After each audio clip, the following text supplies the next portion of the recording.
Hey there folks, welcome back to day 3 and Out of the Dust Pottery. Yesterday was not super eventful. I spent most of the day trying to develop marketing materials and stuff, so there's not much to show for that. But I got a couple things to show you. I know I promised to show you the plates from yesterday. This is gonna fire down to it'll shrink down to about 12 inches when it's done. It's about 13 right now. So there's that one. And this one, I'll show you the technique at some point for these.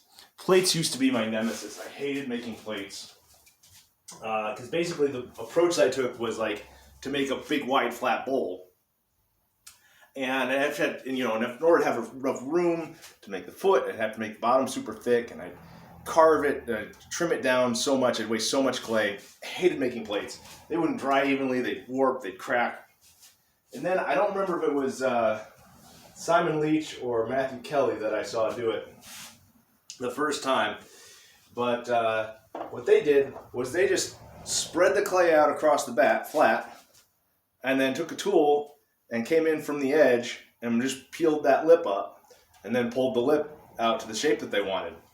It's like one quick step, real fast, real consistent. It's real easy to measure and make them a consistent size that way because you're doing it flat across the bat. So that's fantastic. I love making plates now. I don't like firing them because they don't stack well in the kiln. I need to adjust my kiln furniture, but I need to replace my kiln soon anyways. So I'll just be keeping that in mind when I do that. My tile bat experiments are coming along nicely. I was surprised. I don't have any S-cracks yet. I was surprised, however, that the textured tile seems to have released more cleanly than the smooth tile. So that one's got a little, let me get the lighting right. That one's got a little cracking around the edge. You probably can't see it, but so interesting. It's good though. I like the hexagons are better than the squares from my perspective anyways. So so that's that. Those things are ready. Here's the got the handles on the watering cans. This guy, that. So I'll have the holes in the bottom for a little shower. Hey, the handle's strong enough even when it's not fired. So that's how that one will work. And then this is the one where I just kind of flattened the bottom. This is easy to make if you get the timing just right. But you gotta get the timing just right so that you can warp that bottom without completely destroying the rest of the pot. All right, do I have anything else to show you guys? No, I think that's it. I think you saw everything else yesterday that I've got that's interesting from a pottery perspective.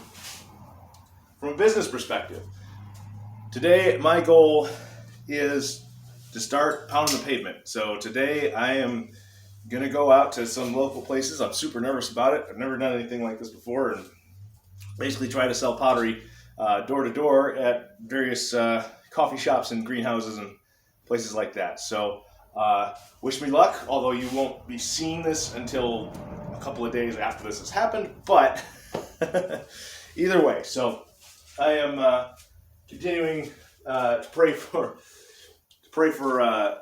inspiration and support and all that, because this is a big step, and if you decide to do this, it's not easy. It's not the end state, that end state of having everything you want all set. You work for yourself, you're self-employed, you don't have a boss, you get to go to work barefoot.